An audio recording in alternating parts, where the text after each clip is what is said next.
Alhamdulillahi Rabbil Alameen. Wassalatu wassalamu ala Sayyidina Muhammad wa ala alihi wa ashabihi ajma'een. Amma ba'd. Assalamu alaikum wa rahmatullahi wa barakatuh. Have you ever sat alone and wondered, why am I running so hard after something that keeps running away from me? Why does every opportunity feel like it slips right through my fingers? Maybe it's not the job that's running from you. Maybe it's your heart that's running in the wrong direction. Sometimes Allah lets your plans collapse, not because He wants to break you, but because He wants to pull you closer. Allah says that He is the provider, the one who opens doors you didn't even know existed. So why do we exhaust ourselves knocking on doors that He hasn't written for us? You see, the moment you stop chasing the world and turn your heart toward its creator, something beautiful happens. A spiritual shift, a realization.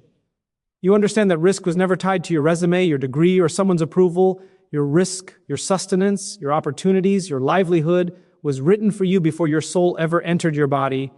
Yes, the struggle is real, the waiting is heavy, the rejections hurt, the uncertainty can wrap around your chest like a tight knot, but this is where iman grows. This is where hearts are polished. Remember, the Prophet taught us that risk chases the believer the way death chases every soul. You don't chase what is already running toward you. You prepare your heart to receive it when Allah sends it. And this is where sabr becomes more than a word. This is where sabr becomes dignity, a quiet strength. Sabr means trusting that the delay is divine. It means believing that Allah sees your tears, hears every dua, and knows the exact moment your breakthrough will descend. Qadr isn't a theory. It's a lifeline. It reassures you that what isn't yours can never stay, and what is yours can never be taken. So take a breath, slow down the race for dunya. Stand before Allah, even if your voice trembles. Say, Ya Allah, I'm tired of chasing. You take over. You guide me. You choose for me. Because when you chase Allah with sincerity, the world, your job, your opportunities, your risk starts chasing you. Hold on to this truth daily, the heart that remembers. Allah is never left hungry, never left lost, and never left without a door opening at the perfect time. Your risk is coming, not late, not early. Exactly when Allah knows your heart is ready. Stop chasing jobs. Chase the one who owns them. And watch how He writes a story for you that is far better than anything you could have imagined. Real success begins when the heart seeks Allah before it seeks the world. This isn't just a poetic statement. It's a shift in how a believer understands purpose, effort, and fulfillment. Many people spend their entire lives chasing worldly achievements, jobs, degrees, promotions, wealth, status, recognition. And while there is nothing wrong with striving for these, the problem starts when the heart becomes attached to them more than it is attached to Allah. When success is defined only by what people can see, the heart becomes restless, fragile, and easily disappointed. But when success is defined by how close one is to Allah, the heart becomes resilient and peaceful, regardless of external circumstances. When the heart seeks Allah first, the believer begins every journey from a place of stability. Instead of chasing worldly outcomes with fear, they pursue them with clarity and trust. Their worth is no longer tied to a job title. Their confidence is no longer dependent on people's approval. Their hope is no longer shaken by rejection or delay. They understand that the world is a tool, not a destination. So even when they work hard, their ultimate reliance is on Allah, not on their effort alone. This transforms stress into tawakkul, desperation into dua, and anxiety into calm. Seeking Allah first also brings barakah that no amount of worldly strategy can produce. Allah opens doors that were invisible, places ease where others find hardship, and puts peace in situations that should have caused pressure.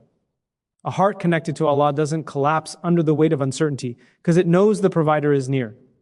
This is why real success, the kind that nourishes both dunya and akhirah, begins the moment the heart decides that Allah is the priority and everything else is secondary. When Allah becomes the center, everything else falls beautifully into its place.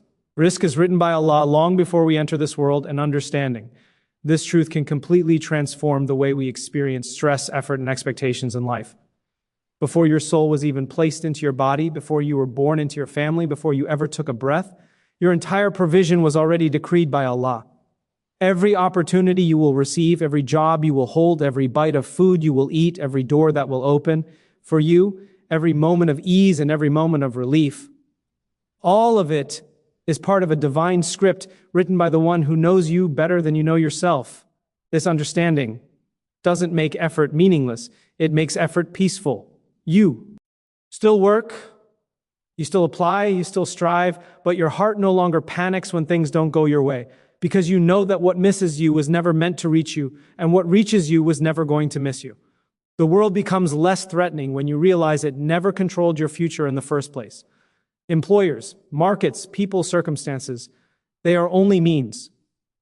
The true provider is Allah, and He is never dependent on worldly systems to give you what He has already written. When you internalize this, your heart relaxes. You stop comparing yourself to others because their risk queue was written separately from yours. You stop rushing the process because Allah has already scheduled the perfect moment for every blessing. You stop thinking you're behind because you're moving exactly according to the timing Allah chose for you. Risk being pre-written is not about fate being fixed in a limiting way, it is about fate being lovingly arranged. It means Allah chose a path for you with wisdom, precision, and compassion.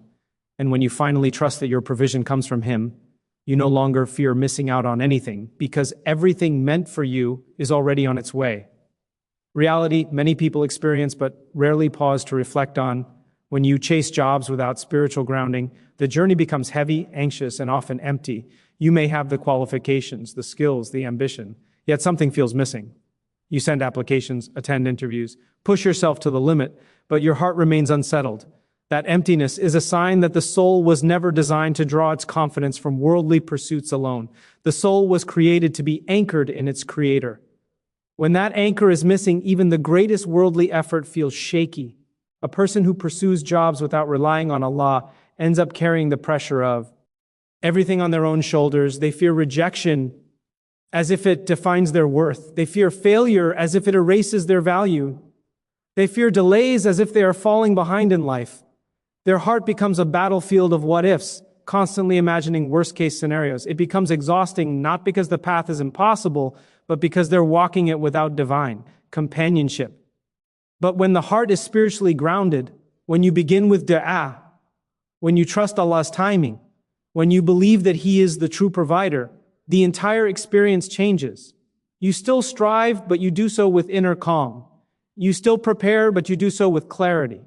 You still face rejection, but you no longer feel destroyed by it. You understand that no employer determines your future and no missed opportunity can take away what Allah has written for you. Without spiritual grounding, the job becomes an obsession. With grounding, it becomes a means. Without spiritual grounding, the heart becomes anxious. With grounding, it becomes peaceful. This key point reminds us that success isn't just about effort. It's about the state of the heart behind the effort. When Allah is at the center, the search for rizq becomes a journey of trust rather than a cycle of stress. Teaches a balanced, mature understanding of tawakkul, that trusting Allah does not mean sitting back and waiting for things to magically happen, nor does it mean relying completely on your own efforts. It means doing your best while firmly believing that the outcome is in Allah's hands, not yours. Tawakkul is a beautiful combination of movement and surrender. You walk, but you know Allah guides your steps. You plan, but you know Allah's plan is superior. You give your effort, but you know the results depend on His decree. Many people misunderstand tawakkul.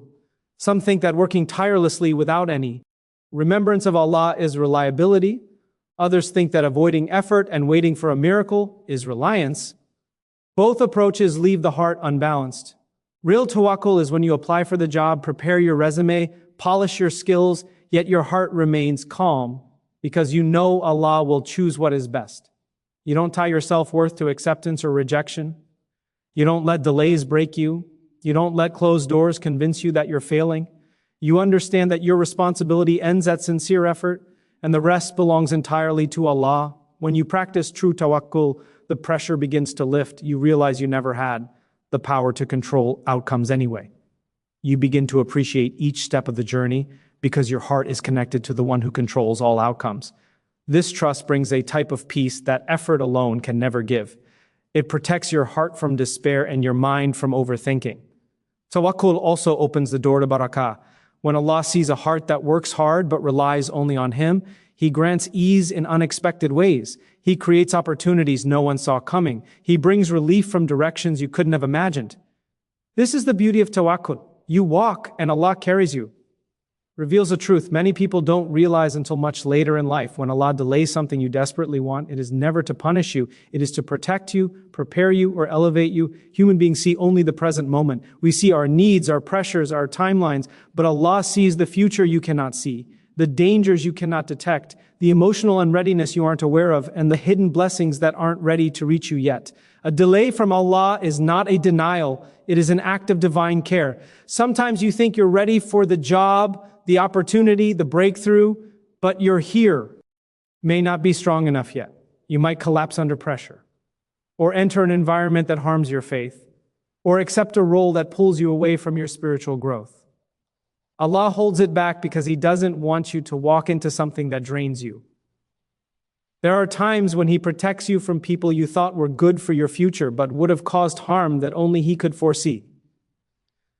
A delay in such moments becomes a shield. Other times, delays are about preparation. Allah molds you through waiting. He sharpens your patience, deepens your dua, strengthens your reliance, and builds your resilience. What you learn during the waiting period becomes the very strength you need for the blessing when it arrives. Without the delay, you wouldn't grow into the person capable of carrying the responsibility that comes with the opportunity. And sometimes, the circumstances around you simply aren't ready. The company, the team, the location, or the timing may still be aligning. Allah arranges things with precision, ensuring that when the blessing finally comes, it arrives in the most beneficial form. So when Allah delays, don't allow your heart to break. Allow your trust to deepen. A delayed blessing is often a perfectly timed blessing, wrapped in wisdom you will only understand later. Reminds us of one of the most liberating truths in Islam. Your risk is not tied to your employer, your company, your country, your degree, or the state of the job market. Your provision comes from Allah alone. People, companies, and systems are only channels. Temporary means that Allah uses to deliver what He has already written for you. When the believer truly understands this, a heavy burden is lifted from the heart.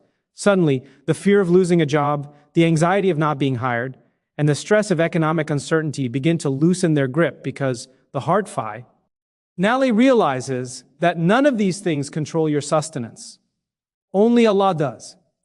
This truth becomes especially powerful during moments of difficulty.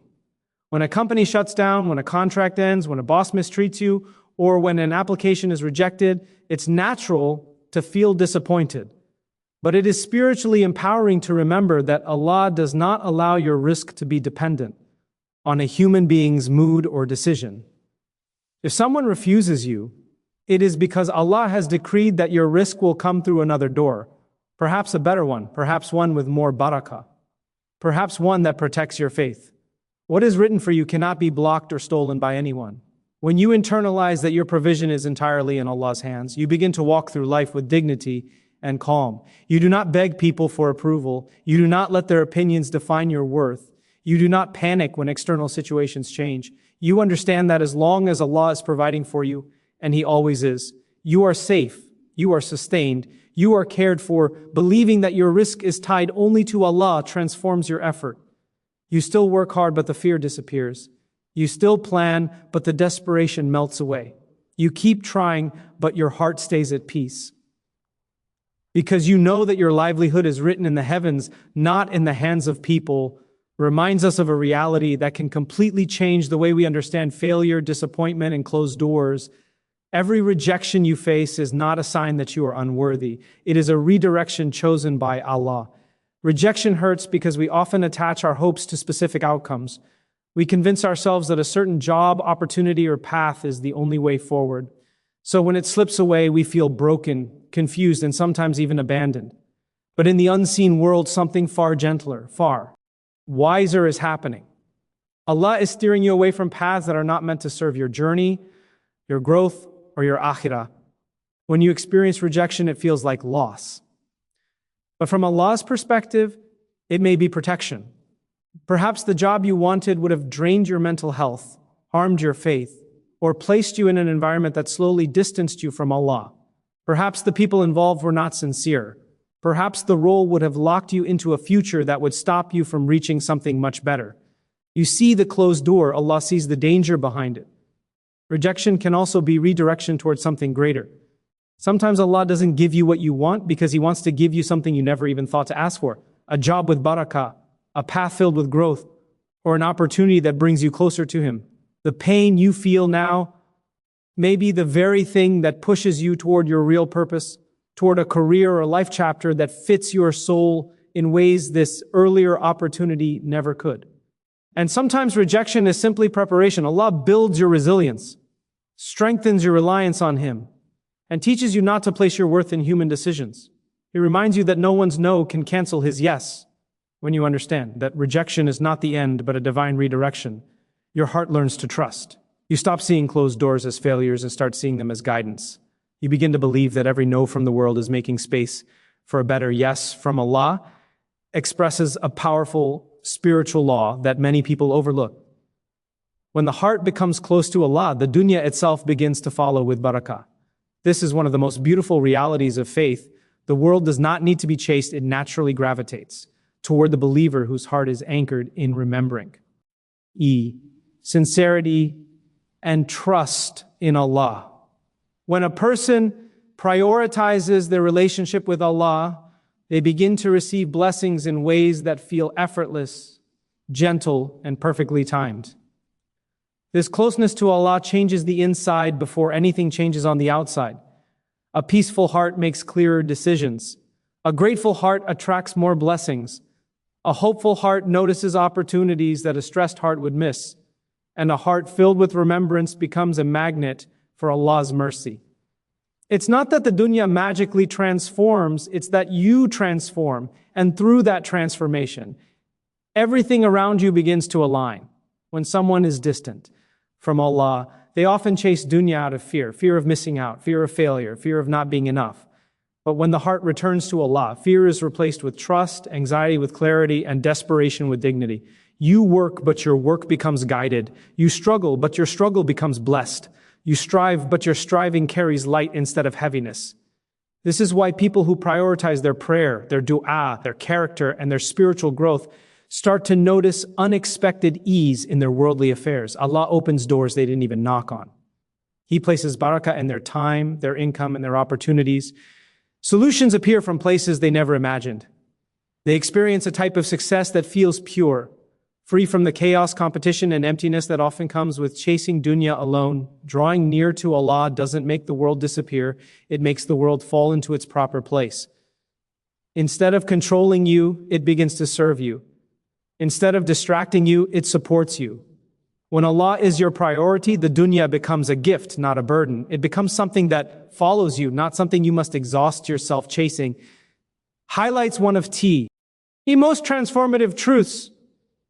In a believer's journey, hardship softens the heart and brings you back to sincere dua. We often assume that ease is what strengthens faith, but in reality, it is the moments of struggle that force the soul to awaken.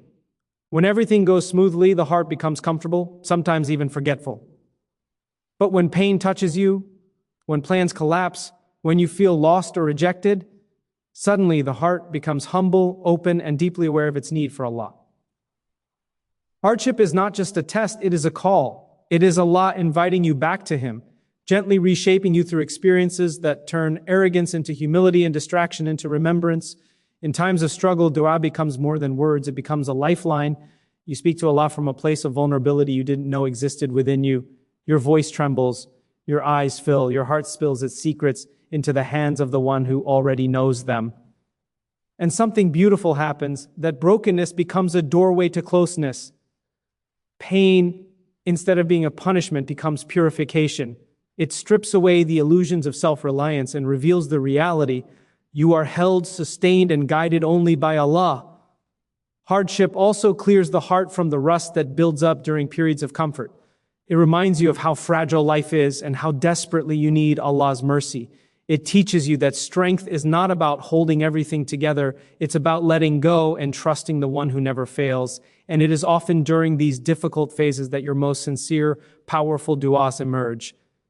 Du'as made from a wounded heart carry a depth that ordinary prayers never reach. When the believer experiences hardship and uses it to return to Allah, the pain becomes meaningful.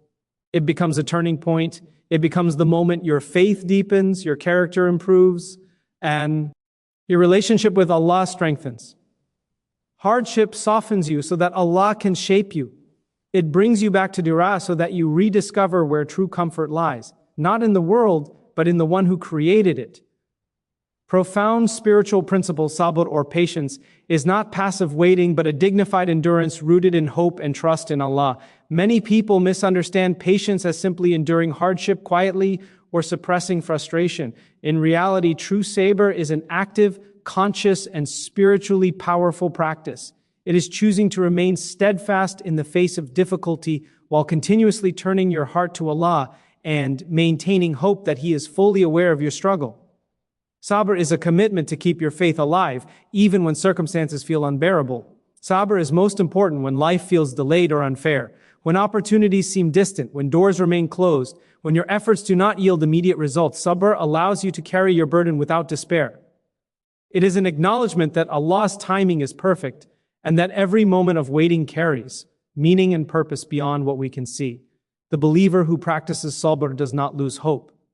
Rather, they grow in reliance on Allah and deepen their trust in His wisdom. Sabr is patience that strengthens, transforms, and uplifts rather than weakens or diminishes. This form of patience is deeply intertwined with hope and gratitude. It is not just enduring hardship silently, it is consciously thanking Allah for every trial and recognizing that every difficulty has the potential to bring spiritual growth, purification, and closeness to Him. The Prophet taught us that sabr is a light, a shield, and a source of strength. It protects the heart from despair and guides it toward trust in Allah's plan. True sabr also requires action. You wait with dignity, but you continue to strive within your capacity, take steps toward your goals, and make dua. You do not surrender to despair or inactivity. Instead, you balance effort with surrender. This is what sabr truly means: to endure, trust, hope, and act simultaneously. In practicing sabr, the believer discovers inner peace, clarity, and a deep assurance that Allah is always near, shaping every moment for the ultimate good. Highlights the profound concept of qadr, or divine decree, which is a cornerstone of Islamic faith. Understanding qadr brings comfort, clarity, and strength to the believer's heart because it reassures us that nothing in life happens randomly or without wisdom. Every event, every opportunity, every challenge, every success, and every setback occurs according to Allah's knowledge and decree. This does not make life passive or predetermined in a limiting way. Rather, it is a source of liberation. It teaches the believer that what is meant for them can never be taken away, and what is not meant for them can never reach them, no matter how hard they try. Human beings often struggle with uncertainty and fear of loss. We worry about missed opportunities, failed plans, or unfulfilled dreams. But qadr reminds us that these worries are often unnecessary burdens. The outcome of our lives is not left to chance or human control. It is orchestrated by the one who knows what is best for us. Even when life feels chaotic, when rejection stings, or when delay tests our patience, qadr assures us that everything is unfolding according to divine wisdom. Each no and each delay is not a punishment, but a part of a grand plan that is beyond our perception. Belief in qadr also teaches resilience. When a door closes, a believer does not despair, knowing that Allah is opening another path that is better suited to their needs and growth. When hardship strikes, the heart finds comfort in the knowledge that it is part of a divine plan with purpose, often for purification, preparation, or protection. This understanding cultivates gratitude, patience, and trust because the believer realizes that every circumstance is part of a wisdom-filled design. In essence, qadr transforms perspective. It allows the heart to surrender peacefully, embrace patience, and maintain hope. It reassures the soul that the ultimate provider and planner is always near, and that the journey of life with its trials and blessings is perfectly guided toward what is best for the believer in this world and the next. Emphasizes a profound source of inner peace. When we stop fearing the future and begin sincerely remembering Allah, tranquility fills the heart. Anxiety about what lies ahead is a universal human experience. We worry about careers, finances, relationships, health, and countless uncertainties. This fear often drives people to overwork, overthink and overplan, believing that control over every detail can protect them. But the reality is that true control belongs only to Allah, the all-knowing, the most wise. When the heart surrenders its fears and places trust in Him, a remarkable calmness replaces stress. Remembering Allah through prayer, dhikr, and reflection is the anchor that steadies the heart amid life's storms. The Quran reminds us that the remembrance of Allah is the true source of comfort for the heart when the mind is overwhelmed with what ifs and the heart is heavy with uncertainty. Turning to Allah realigns priorities. It reminds the believer that sustenance, success, and protection come from the one who sees all, knows all, and controls all. This remembrance transforms anxiety into hope, fear into trust, and restlessness into serenity. When the heart internalizes this truth, daily life begins to change. Decisions are approached with clarity rather than panic. Challenges are faced with courage rather than despair. Even in the face of rejection or delay, the believer maintains composure because their peace is no longer tied to external outcomes. The fear of an uncertain future diminishes because the soul recognizes that Allah's plan is perfect and His timing is precise. Ultimately, stopping fear of the future and engaging in sincere remembrance of Allah is a transformative practice. It restores balance to the heart, strengthens reliance on Him, and fosters contentment with whatever comes. Peace is no longer something to chase, it becomes a natural state, rooted in the unwavering trust that the Creator is always near, guiding every step, arranging every provision, and orchestrating every outcome for the believer's ultimate good. Addresses a critical spiritual insight. The job you desire may not be the one that will elevate your akhirah. Often, people become consumed with chasing positions, promotions, or opportunities that promise worldly status, comfort, or recognition. We invest our energy, emotions, and sometimes even our integrity into achieving roles that seem ideal. Yet, in this pursuit, it is easy to overlook a deeper truth, that worldly success is temporary, and the ultimate success is the one that draws us closer to Allah and benefits our soul in the hereafter. Many opportunities that appear desirable in the world may come with hidden costs to our spiritual health. They might demand compromise. That weaken faith, environments that encourage unethical behavior, or lifestyles that distract from worship and remembrance. On the other hand, a role that seems modest or less prestigious may provide more time for prayer, opportunities to help others, or experiences that strengthen character, all of which accumulate as lasting rewards in the akhirah. What appears small in this world can be immense in the sight of Allah. This realization invites the believer to prioritize not only effort but intention. Every action, every decision, and every career choice can be a means of drawing closer to Allah if approached with sincerity and mindfulness. The Prophet taught that the most beloved deeds are those done consistently and with pure intention, even if they seem small to the world. Therefore, choosing a path that aligns with faith, integrity, and spiritual growth may be far more beneficial than pursuing positions solely for prestige or material gain. Understanding this principle transforms the way we view opportunities and setbacks. When a desired job is denied, it is easier to trust Allah's wisdom and recognize that something better for dunya and akhirah is planned. It encourages patience, reliance, and a focus on spiritual priorities. Ultimately, the career that elevates the soul is far more valuable than the one that simply elevates status. Liberating spiritual truth, true freedom lies in relying on Allah, not on people or worldly systems. Many of us spend our lives trying to secure stability, approval, and success through human means, through bosses, colleagues, networks, or institutions. While these elements are necessary tools in life, depending on them as ultimate sources of security or provision is a heavy burden for the heart. People disappoint, systems fail, and circumstances change. Only Allah is constant, never delayed, never unjust, and perfectly aware of what we truly need. When reliance shifts from the impermanent to the eternal, the soul experiences a profound sense of liberation. Relying on Allah does not mean abandoning effort or responsibility.